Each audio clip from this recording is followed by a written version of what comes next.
A very good afternoon, students. Today in the osteology class we are going to discuss the first cervical vertebrae, which is called as the atlas. Now the first cervical vertebra, which is called as atlas, supports the globe of the head. It is ring-like. It is devoid of the body and the spinous process. Like other vertebrae, it lacks the body as well as the spinous process.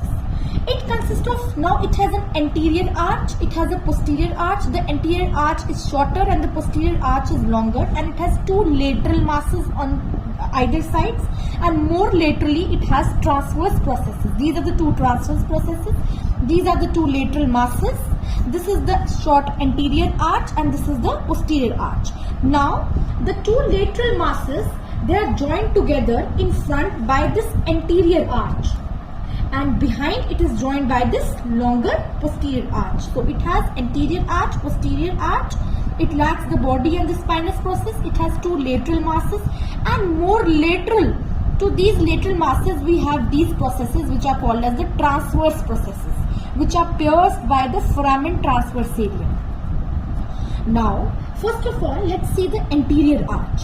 The anterior arch, it is convex anteriorly, and posteriorly, if you see, it presents an oval facet.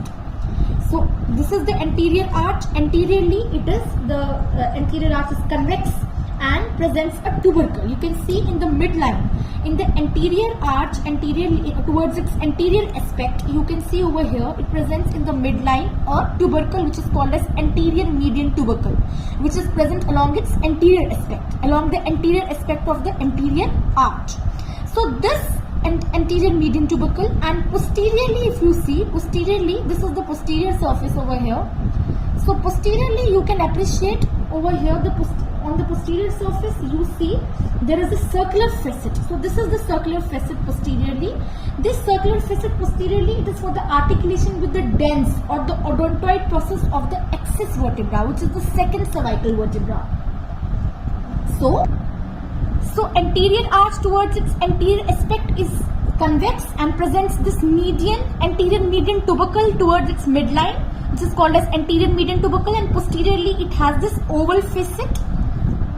This oval facet which is concave, and this articulates with the dens or the odontoid process of the axis vertebra. So you can see over here, this is the second cervical vertebra, which is called as the axis vertebra. It is also now this first cervical vertebra, the second cervical vertebra, and the seventh cervical vertebra. These are the atypical vertebrae, and rest, the third, fourth, sixth, rest of others are the typical vertebra. So first atypical vertebra, which is the atlas, its posterior surface presents this circular facet, and this is the odontoid over here. You can see this is the axis vertebra or the second cervical vertebra, which presents this upward bony projection, which is called as the odontoid process. On the anterior surface of this odontoid process, there is a similar facet. So this articulates like this. So you can appreciate over here, this is the atlas in front and behind, and below to it you can see this is the axis. So this posterior surface of the anterior arch, it articulates with the odontoid process. It articulates with the dens or the odontoid process like this, which is on the anterior surface of the atlas vertebra. So this is the articulation that you can see over here. So the posterior surface, it is articulating with this dens or the odontoid process of the axis vertebra. Now this tubercle, which was the anterior median tubercle or this anterior median tubercle of the anterior arch, it provides attachment to the anterior longitudinal ligament. So this tubercle, it provides attachment to the anterior longitudinal ligament.